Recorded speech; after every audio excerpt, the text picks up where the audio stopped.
There we go. So just wanted to start briefly with a history and a little bit of background on QBS. The Brooks Act is the federal law which requires qualifications-based selection. That's been in place since 1972 and requires engineering and architectural firms to be selected based on their qualifications for public projects. This requirement also extends to other agencies outside of the federal government when they are using projects that involve federal funds. For that reason, you'll see agencies such as MDOT or I know City of Livonia uses QBS because their projects have federal funds in them. So you'll see a lot of agencies outside of the federal government who use it as well for that reason. So simply put, QBS is used to select consultants not based on low bid, but on their relevant qualifications and experience for the project. The process is meant to find the most qualified firm based on their experience and not the cheapest firm. QBS evaluates four main areas: the experience and expertise of the firm and their key personnel, training and references, or their past experience. These criteria are all meant to ensure the most qualified team is selected for the project. Just kind of do a real quick sort of 10-step on what QBS is. Step one, the owner identifies the scope of work to be provided by the design professional. That can either be for a specific project, or sometimes you'll see that for what's sometimes referred to as an as-needed or an indefinite delivery, indefinite quantity contract, where the consultant is selected for a specified period of time and not specifically for one project. Second step, using the scope identified in step one, the owner prepares and issues a request for qualifications. That document outlines and provides key details on the scope of work that the consultant is to provide, the factors which will be used in making the selection, the qualifications and expertise factors, and the response requirements such as page limits, whether it's to be delivered hard copy or electronic, how and who they can ask questions of, and then also when those qualification packages are due.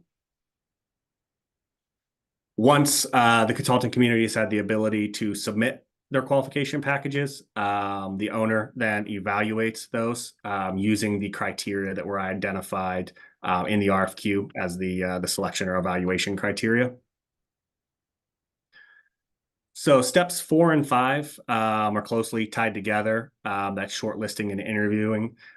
Typically, the owner will shortlist the top 3 ranked firms from the evaluation, the SOQ statement, and perform interviews with them. These can take different forms. Sometimes they're more formal sit-down presentations. Sometimes they're just sort of informal conversations. That gives the professional services firm the ability to expand on their qualifications or maybe their approach to the scope of work and discuss more about what they bring to the table, and also gives the owner the ability to directly ask questions to better understand the qualifications of the professional firm.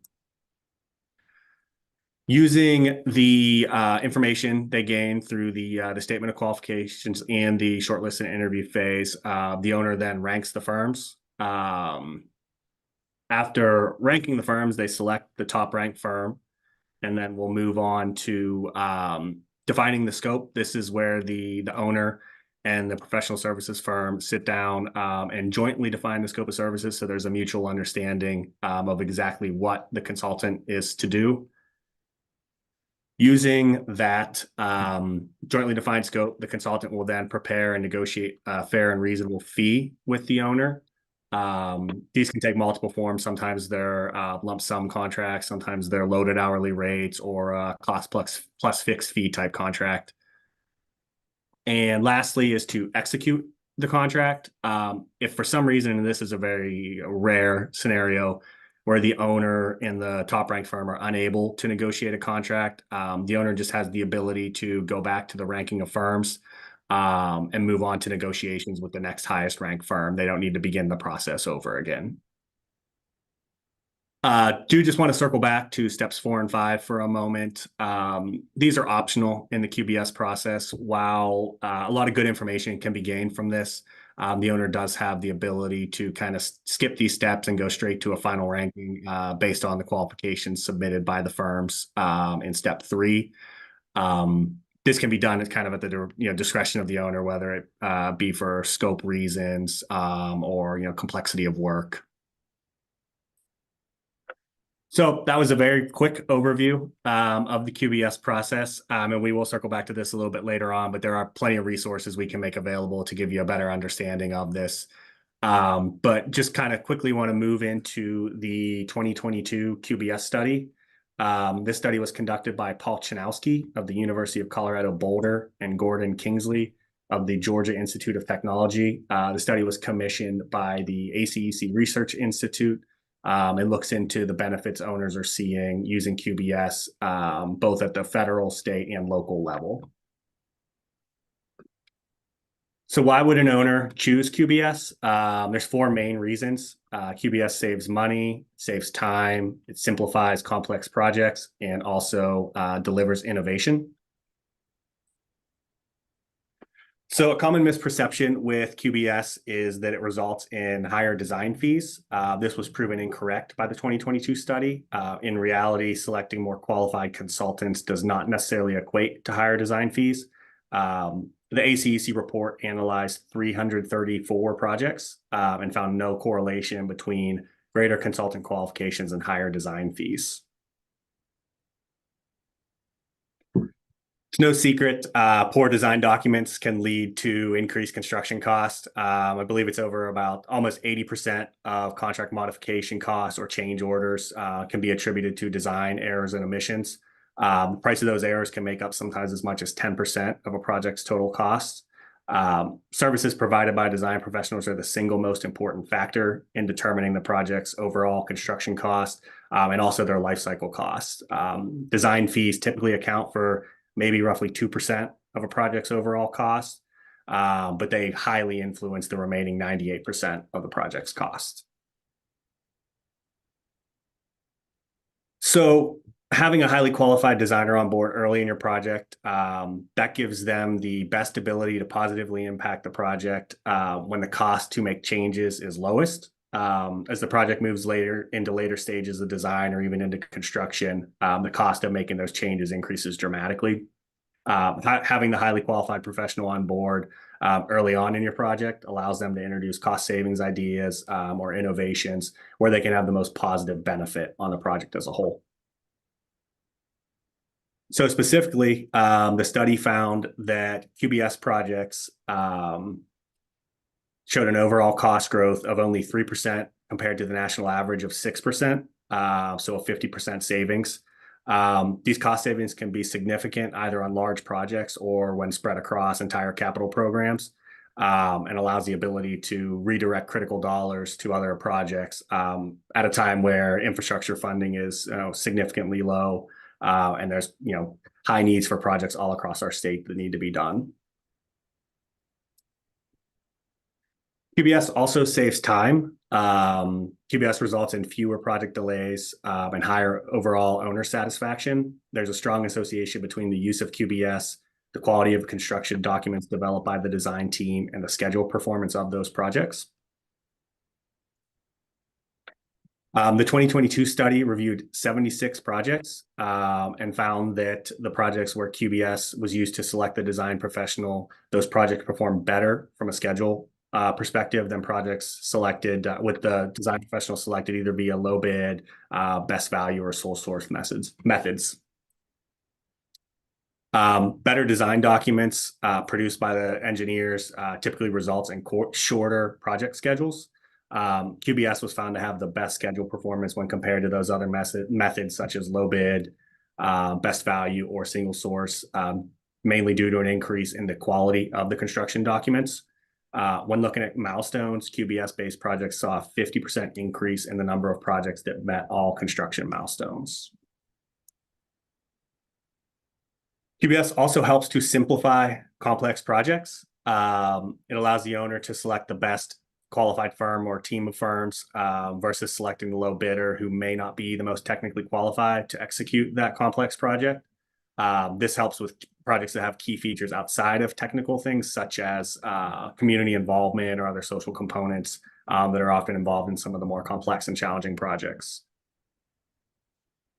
Another benefit of QBS is that it encourages engineering and surveying firms to team together in ways that provide the owner with the greatest set of qualifications to successfully execute their project. By focusing more on qualifications and less on cost, firms have a greater opportunity to look at product innovations, which can lead to both construction cost savings and total asset lifecycle cost savings, as well as increased schedule performance. So that was very quick. We want to leave plenty of time to have some discussion with our owner representatives that are on here, but just wanted to reiterate for a moment, QBS outperforms other procurement methods in 4 primary areas. That's cost savings, time savings. It simplifies complex projects and helps consulting firms deliver innovations to the client. So with that, I am going to go ahead and turn it over to Tria, who is also a member of our QBS coalition. Tria is going to lead the discussion with our local agency representatives on how they're using QBS and the benefits they're seeing from the process. So go ahead, Tria. Thank you, Mark, and thanks for that really great introduction to QBS. So as Mark just mentioned, I'm going to ask our panelists a series of questions just so that everyone could get an idea of what and how everyone is using QBS within their own organizations. So I will open it up to our panelists and ask each of you to introduce yourselves and just let the group know how each of you use QBS in your own organizations. Let's start with you, Todd, City of Livonia. Thank you, Tria. Yeah, and my name's Todd Zielinski. I'm the city engineer for Livonia. I've been over here almost over 15 years, and we found that QBS will be a great benefit for our community. As you know, it's very difficult to get prices from consultants. You have a lot of deadlines, tight deadlines, and we have a short construction season from April to November. So everything that we do is time sensitive, typically in Michigan. So with the QBS contracts, we're able to work with our consultants. We have 4 selected in the community, go out and get, obviously, proposals to help assist us in making the infrastructure improvements that are necessary to, again, utilize the funding that may be for a grant or through recently one from SEMCOG or other avenues or bond. Right now, we're doing some water improvements through bonding to help us with that procedure. But again, we thought the hard part about QBS, though, is initially getting the RFQs out and selecting those consultants, and then utilizing that selection to then go ahead and work a contract with those consultants, and then proceed forward with the proposals as necessary. But just a quick synopsis on my end, but just wanted to say again, it's the upfront work is a little hard, but at the end, it pays dividends once you get things in place to help assist you in these infrastructure improvements, whether it's water, sewer, traffic signals, you name it, survey. There's a lot of work to be done, just a matter of getting the funding, and everything's time sensitive in our world. Thanks. Thank you, Todd. Dwayne? I'm Dwayne Rogers, Managing Director at the Clare County Road Commission. I've been manager here in Clare for just over 4 years. Prior to that, I've worked with another road commission for a while, MDOT for quite a while, and a couple consulting firms along the way. So in Clare, we do usually 1 to 2 federal aid projects each year with using federal and state money, working with MDOT. And then we also have our local projects, local roads and bridges and culverts and that. So yeah, we use quality-based selection for design and construction testing inspection services.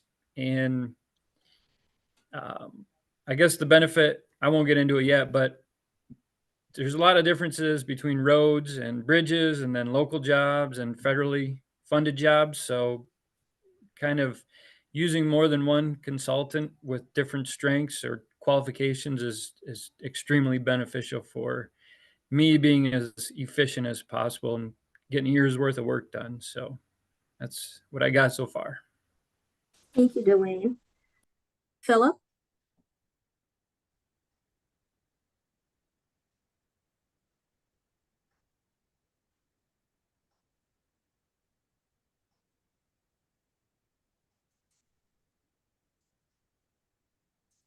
Sorry about that. I was hitting the red icon instead of the actual blue mute button. So, all right, I apologize, but all right, thanks for having me, everybody. Let me just introduce myself here. My name is Phil Sakella. So I'm a construction engineer here at the City of Columbus Department of Public Service. I've been here since 2016. Prior to that, I did live in Michigan. I worked as at MDOT as the consultant contracts engineer at the Taylor TSC in the metro region. So Todd, I think I've met you a few times before, way back when. And also prior to that, I worked at MDOT as a local agency engineer at the Davison TSC in the Bay region. So I've got, some Michigan experience as well, not only, city experience here in Ohio. So I can bring some information as far as Michigan experience. But disclaimer, I don't write the QBS RFPs. So I've been on panels. So I'm not the expert here, but I can, if there are any questions, I can do my best to relay it to our experts here at the city. But all right, so a little bit about Columbus. I want to let you know, Columbus is currently the 14th largest city in the US. Not sure if you all knew that, and it's continuing to grow. So we are a booming city here. But we are a larger city, but we do work well and closely with the surrounding communities and the smaller villages and townships. So we all try to mirror each other and work together as a community. So as far as how the city of Columbus uses QBS, we've actually implemented it into our city code. So we basically mirror how ODOT does their contracts, and we also make sure we meet all federal requirements. So one thing about City of Columbus, our scoring, how we differ from ODOT and the federal requirements is, so we have different categories. Let's see.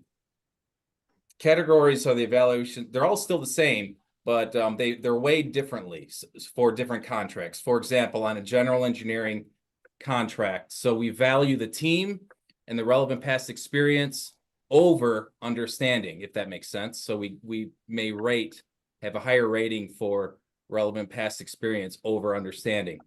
But on a complex project, as opposed to just a general engineering, so we value understanding more, and so that's weighted much higher. So it's on different types of projects. So just thought I'd mention that. And as Mark mentioned, when the RFP goes out, nothing, fees are never mentioned. It's strictly just based on their experience, the quality of that firm, what they have to bring us. We don't even mention fee until after the firm's selected. So that's just a little bit about how City of Columbus operates on QBS. So thanks. Thank you, Phil. Thank you. Okay, and I forgot to introduce myself earlier. So I'm Tria Sakella with Jacobs, as Mark mentioned earlier, but I too used to work for Michigan DOT for a number of years, for about 14 years, and then over to Federal Highway. So really familiar with the QBS process and have implemented it for many, many years. So we will continue on.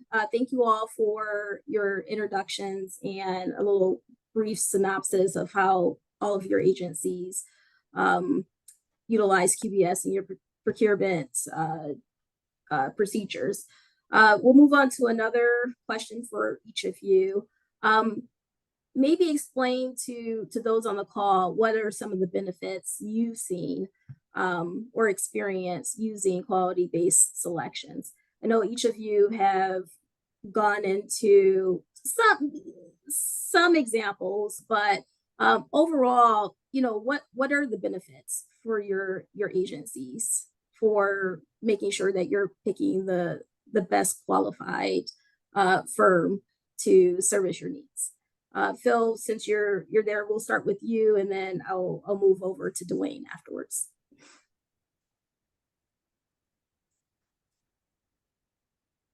Keep forgetting. All right. Yeah, thanks. So, I think Todd or Mark mentioned it in his presentation. So what we've noticed is, when we go QBS, it tends to you get a better team because the firms are willing to work together. They can create this team that not just based on their own experience, but they can bring in all their other the other firms in their area or even beyond their own area, and that will bring definitely more innovation and it just encourages them to partner with other firms. So I know in the past and some construction engineering and material testing here, it completely differs from when I was in Michigan. Here in Columbus, we've got, I think over last summer, I had 8 different proposals, and there were 6 different consultants, and they were on like 6 different consultants were all within 8 of the different proposals. It was kind of mind-blowing to me that how it just creates a better community, just to, that the consultants aren't really battling each other, actually working together and using their teams, especially in construction services when there's so many, inspectors are hard to come by, engineers are hard to come by these days. So it's really a challenge. So they work together when the city or MDOT or somebody needs an inspector, they can go to their sub consultants and say, hey, we're all out. What do you have? And so it just allows everybody to work together. And I think Tria's next question will be about innovation. We can touch base on that after that, but it definitely will bring lots of innovation as well. Thank you, Phil. Dwayne, what are some of the advantages your agency has seen utilizing quality-based selection? So like I said a little bit, I feel like there's so many engineering firms, right, to kind of choose from, or that might apply. And a lot of them have different strengths in one way or another. Like some might be more geared towards bridge design or construction. Some are major highways or roads. Some have worked more with local agencies than perhaps maybe some work more with MDOT type things. And then you got like surveying and construction aspects as well. And it allows you to kind of pick to a strength, I guess. If I have a bridge project, I want that consultant to be well-versed in bridges, local, maybe a small bridge or something that's geared towards me. And then when you can kind of pick different companies with different strengths, and like Phil said, at times you get them together and now you've got even more heads together coming up with solutions or innovative designs or something creative or that just kind of works and makes everything work good. And plus it allows me to build more of a personal relationship, because what I've found for me is that's really kind of key, because things always don't happen Monday through Friday, 8 a.m. to 3 p.m., right? So if I'm sitting at home on Sunday and I have an idea and I have a qualified person that I picked and we're on a good working relationship, there's communication on weekends and nights about ideas or problems or solutions, and it just kind of builds a good team environment, and it allows us to just all be on the same page and really accomplish, I think, more than just going by a resume or a low cost, if that so. Thank you, Dwayne. Todd? Dwayne should get a gold star for his comments there. I think he hit the nail on the head with all the tough or good key points there. I think for us, I think we just having our finance director retire after 30 years. And one of the comments were it's the personal relationships that you made over those years. It's not the projects. He said, there's so many projects you go through, but it's the personal relationships that you make to get through these tough projects. Some are tough, some are easy. But I think that's the key important item there. The other thing is, again, you know, being in the city, we're dealing with residents. We deal with complaints. We get stuff from the mayor's office. With QBS, you know, we have a consultant that takes that load off us so we can focus on day-to-day operations and not worry about, again, a lowest cost proposal where we know that person who's doing it, the consultant's doing it, is qualified. They have expertise. We don't know all the stuff from MDOT. There's a lot of paperwork with other agencies to get things through those hoops to get those federal funds. SHPO, they are the experts to help us through those, navigate those tough waters to get us to the end and get those funds and get the project completed in a timely fashion. Because again, you know, I want to get my projects completed for roads starting in April and be done by October, November, to utilize that funding to get that completed. Water main, you know, it takes almost 6 months now to get an EGLE permit to get our water main improvements in there. So you got to start 4 or 5 months. So if you don't have the people on board that has these relationships with EGLE or something to that effect, it could take longer. So again, it's those relationships that you build. It's the people that have those niches, whether it's bridges, like Dwayne had said, or survey skills. They may have a project they already did the survey for MDOT, and they already have an in that, you know, it's going to help even better your cause, whatever. Whether you got to replace a water main as part of that project or relocate it. So to me, there's a lot of benefits from QBS, and you know, other than the cost, we all know, you know, the add-ons that occur after that fact, but you know, it's just a big benefit to all involved, whatever. And again, it takes us a month and a half to get something through city council, whether it's a study session and a regular.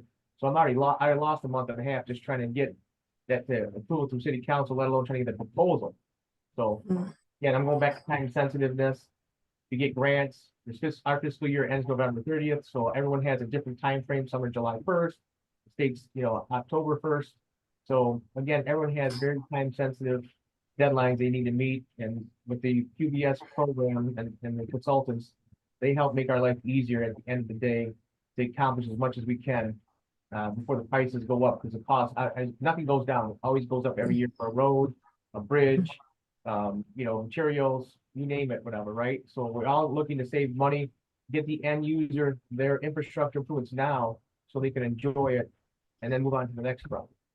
Thank you, Todd. That was a great response. And I'm hearing a lot about from each of you regarding the relationships and the partnerships that are important and come from quality-based selections that really help drive success for everyone, right? Like for some of the problems that each of your municipalities encounter. I did want to touch on any challenges. Are there any challenges that any of your agencies have encountered using quality-based selections? We heard a lot about the benefits, and I think that there are, you know, quite a few benefits, but has anyone encountered any challenges with QBS? Let's start with you, Dwayne.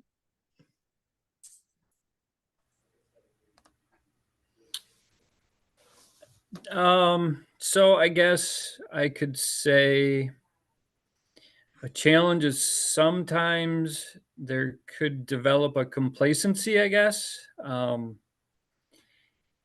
It kind of going back to the relationship thing, but you may have a company you've worked with and things were good. And then if you continue, there's a chance sometimes over a course of time, maybe they are getting bigger, or there's been a change in their staff, and then they're getting more work, and you almost feel like, you're not as important to them as you used to be, maybe, type thing. So I guess that could be a problem.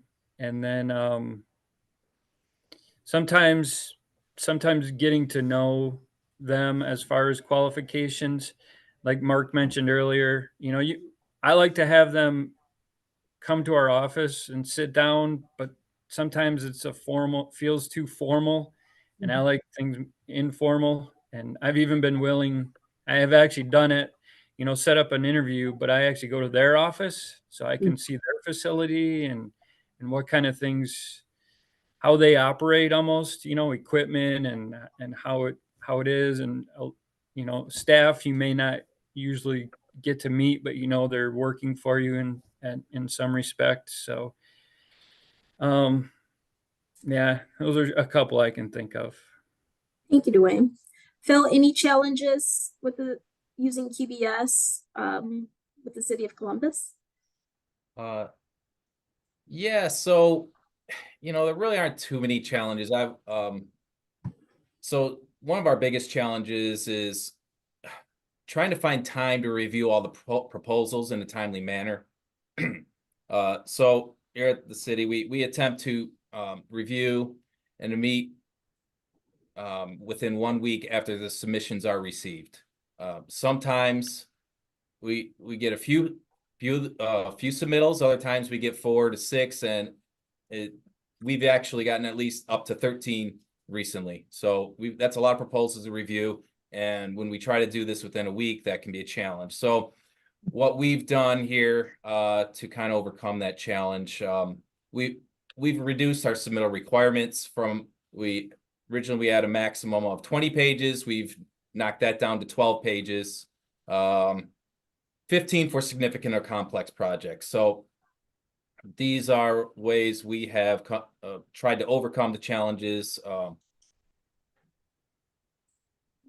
also what the city does is we don't have any more than one project posted in a given week, and we mostly post on Wednesdays. And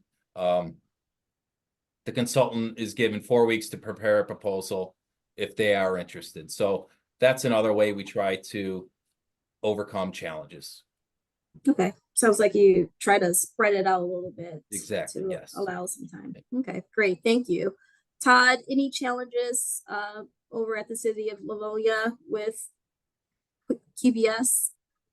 Taking a step further from Phil, I think you said is obviously the time involved to do the proposals is critical, but if people that haven't got QBS and need to set it up, I think key thing they have to take away too is working with your law department if you have one, or having the document set in place so everything's in black and white for setting your expectation in case there is some issue. Luckily, we haven't had any issues where we had to cancel contracts with QBS consultant or anything to that effect. But again, that's another thing you want to make as a challenge is getting the law department, everyone on board. Your people are going to be approving these contracts when you take it to a city council or board, that they're aware of what those requirements are.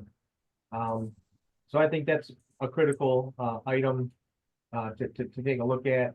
And I think Dwayne had mentioned too, it's the people involved on the consultant side of things. If some key person leaves, because we all know in consulting when people move around, you guys all talked about MDOT and everyone's kind of moved around several years, and we all like different things, whatever. So when the key person leaves, you want to make sure that hopefully the firm is letting you know the replacement and/or that they're have that key person replaced and a contact, because again, sometimes like Dwayne said, you may not have that expertise anymore, and or that key person that you built a relationship, you have to build a new relationship with. So there are challenges here and there, but I think overall it's very being consistent with using the QBS. And I think on top of that, they know what the cities are looking for over time and can help fit their needs if there's issues.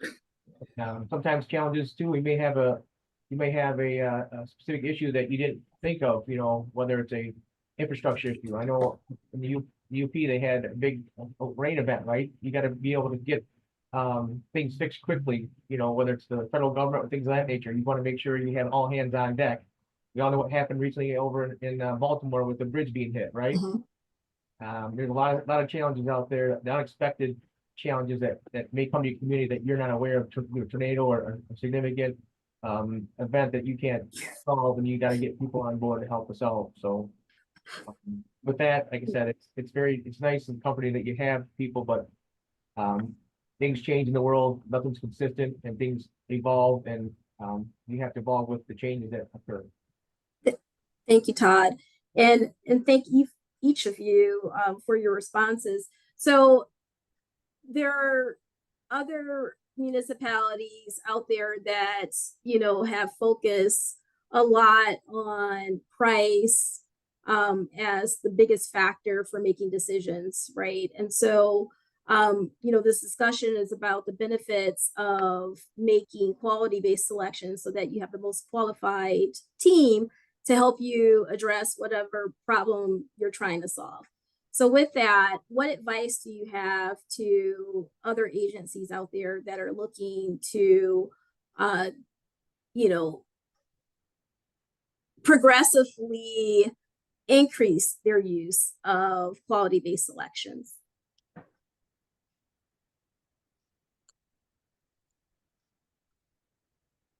We'll start with Phil. All right. Okay. Yeah. So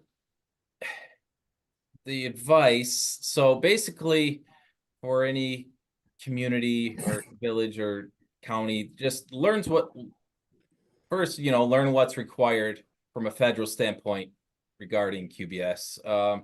You can always make modifications based on the design if it's locally funded.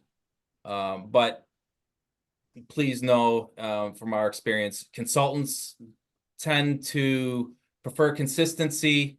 So, that's what the city tries to do, federally funded or not, we try to be very consistent just so we don't throw any surprises out to the consultants. So that's, I would recommend definitely don't throw out too many variations in your proposals depending on. So try to be consistent. This will help the consultants know what to expect, and probably will, they'll tend to put a proposal out for your, RFP. And also just, QBS, it protects you. It basically, it makes sure, it makes sure that the firm that you're choosing is well qualified as opposed to just the best price. Thank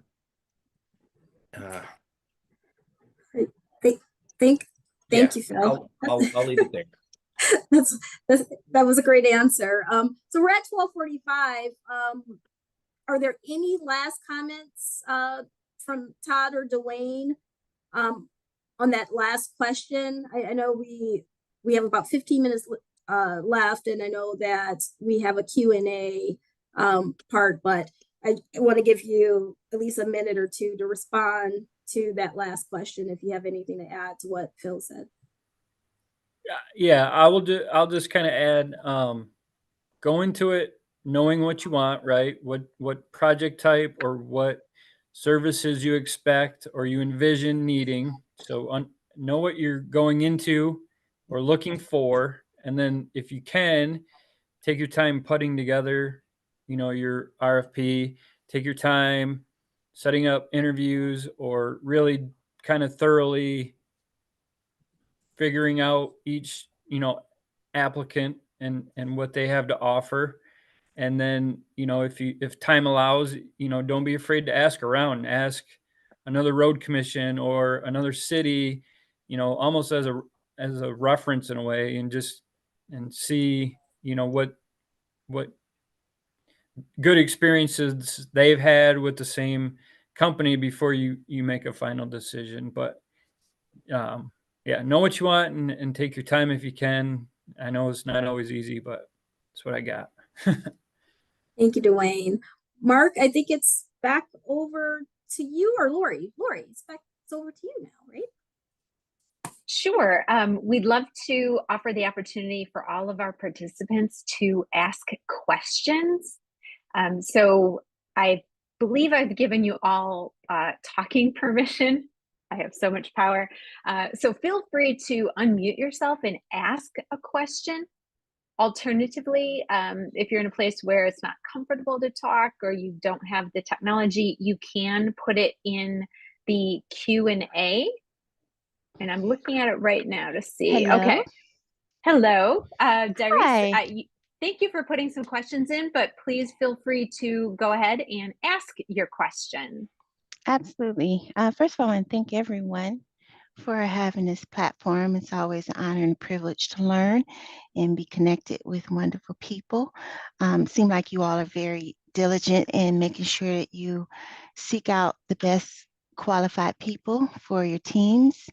And I'm still learning a lot as I go myself.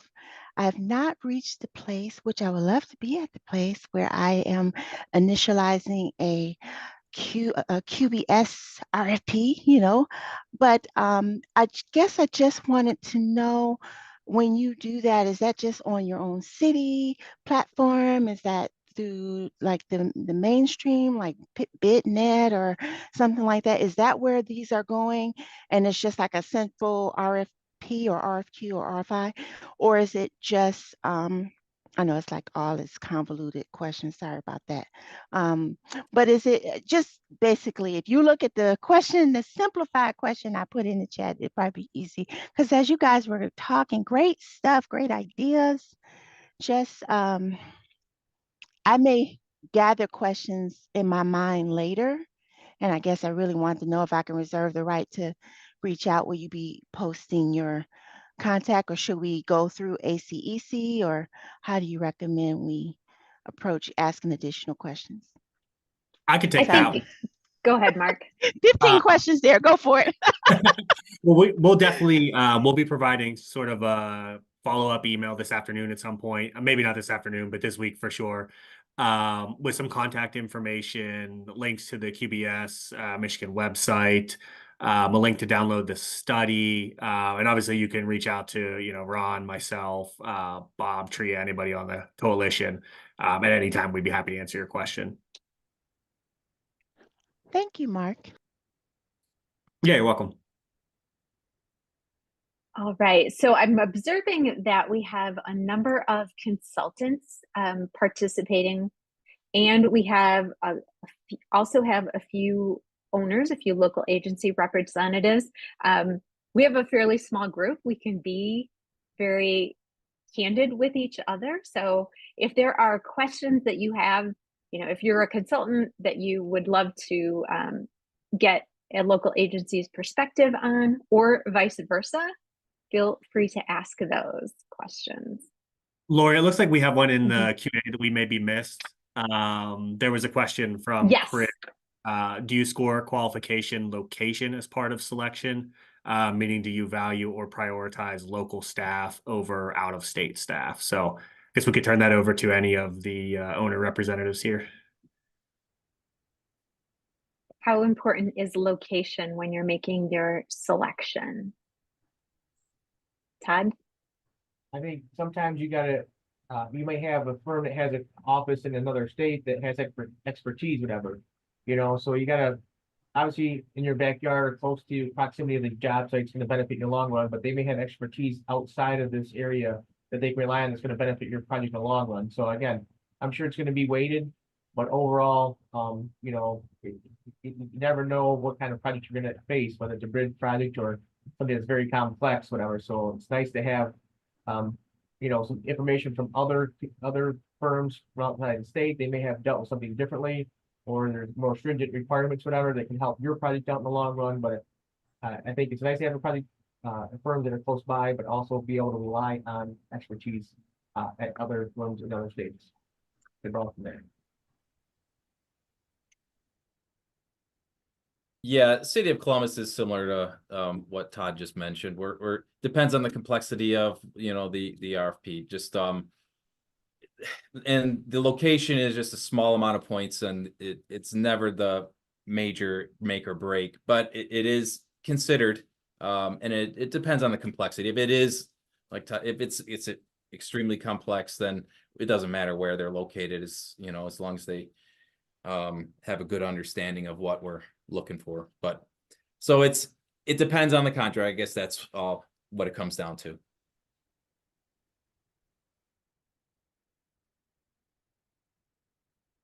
All right.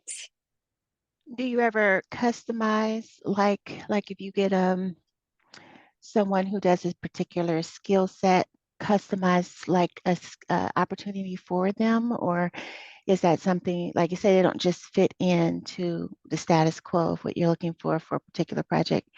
Do you ever like just build on demand sort of thing?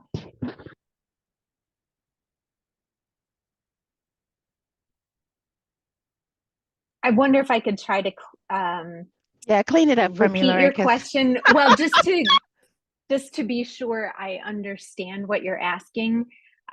So if there were a consultant who had a particular service that was considered unique, would the local agency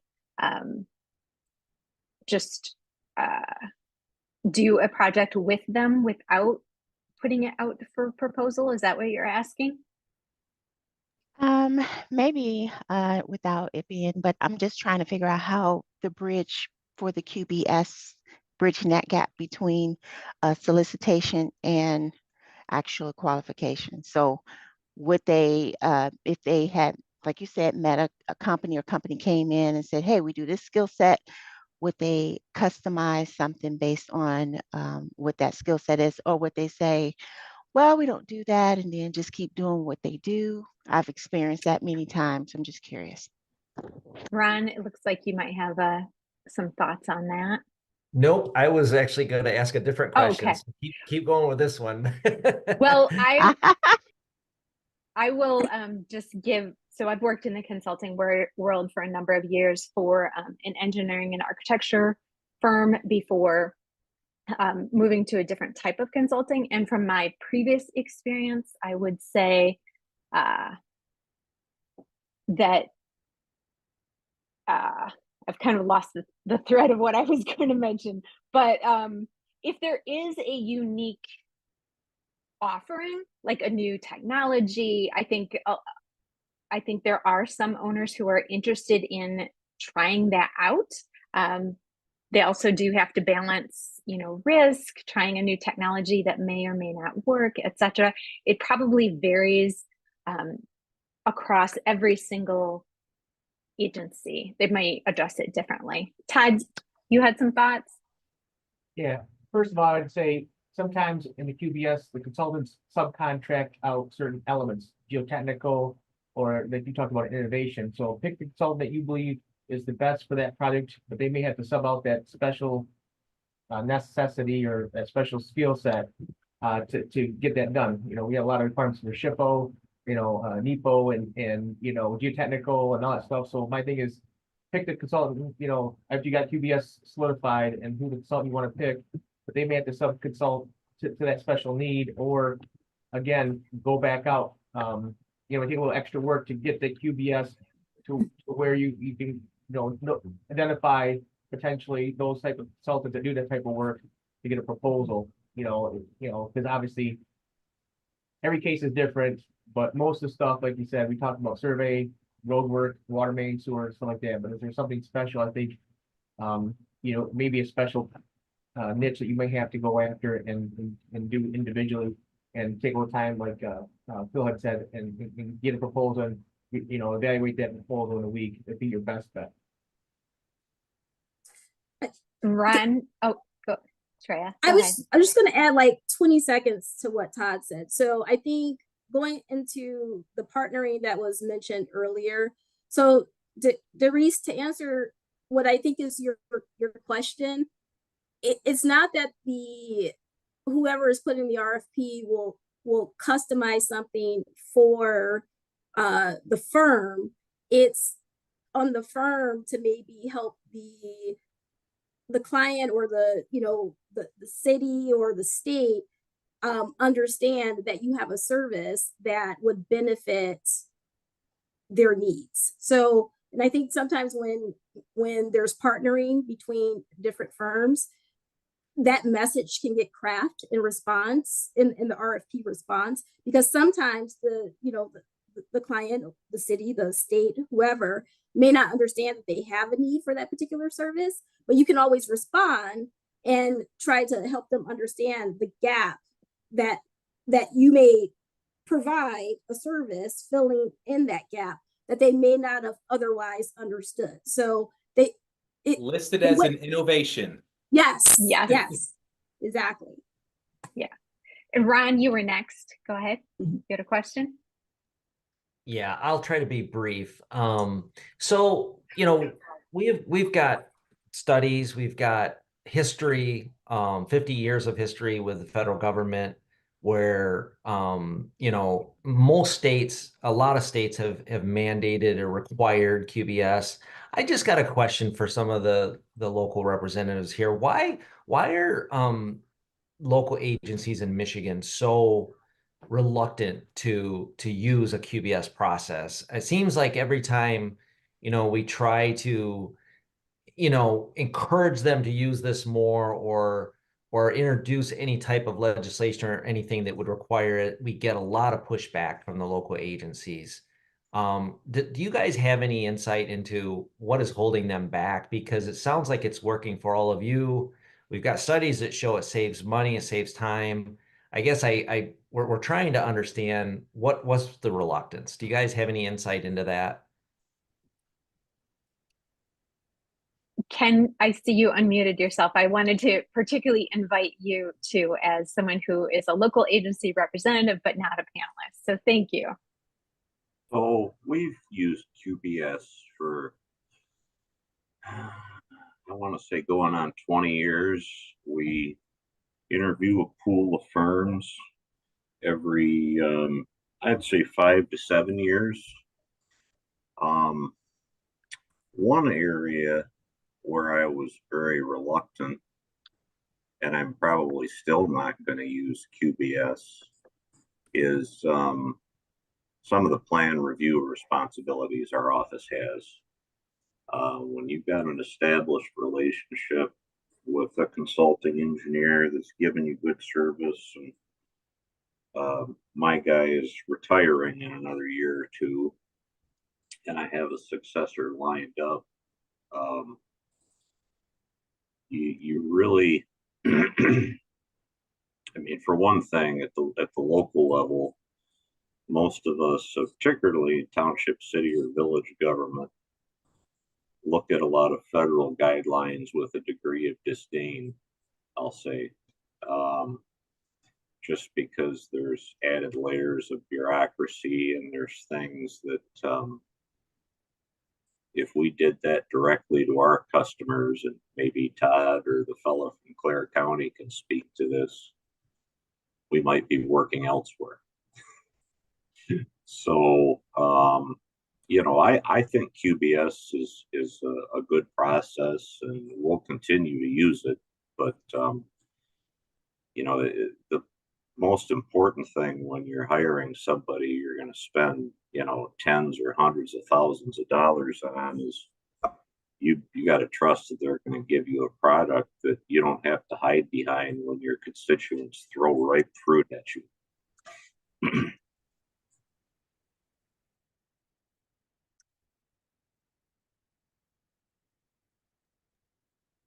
Thank All you. right, we are at a minute after, so we're at time. I'm going to have Mark bring us home and tell us how you could get more information if this was helpful for you. Thanks so much. Yeah, thanks, Lori. I'll be very brief since we're already 1 minute over time, which is a good problem to have. I'm glad we didn't end 10 minutes early. So like I mentioned, there's a lot of resources available on the QBS Michigan website. Things like templates if you want to use QBS, more information kind of on the process and the benefits. And the coalition also makes facilitators available, either virtual or in person, that can actually come out to your agency and sit down with you and kind of help guide you through the process at no charge to your agency. So like I mentioned earlier, we'll follow up probably this afternoon, provide a link to the website to download the QBS study. We'll provide a copy of today's presentation and contact information if any of you have any further questions. One of us from the coalition will be happy to address that. I see Lori's a step ahead of me. Thank you. You bet. Thank you all for your time. Thank you to our panelists for coming and sharing your experience with